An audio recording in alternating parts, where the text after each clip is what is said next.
الحمد لله رب العالمين الرحمن الرحيم مالك يوم الدين إياك نعبد وإياك نستعين اهدنا الصراط المستقيم صراط الذين أنعمت عليهم غير المغضوب عليهم ولا الضالين. الرحمن علم القرآن خلق الإنسان علمه البيان الشمس والقمر بحسبان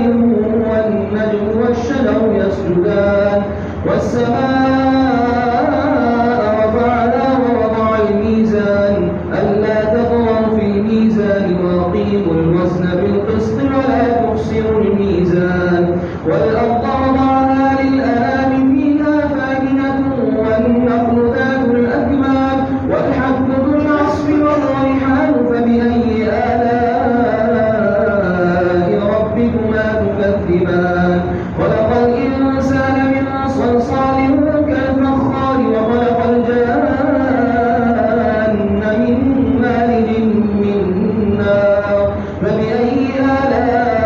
آلاء ربكما تكذبان رب المشرقين ورب المغربين فبأي آلاء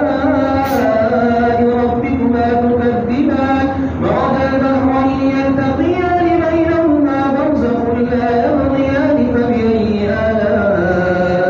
آلاء ربكما تكذبان يخرج منهما اللؤلؤ والمرجان فبأي آلاء ربكما تكذبان وله الجوار المنشآت في البحر كالأعلام فبأي آلاء ربكما تكذبان كل من عليها فان ويبقى وجه ربك ذو الجلال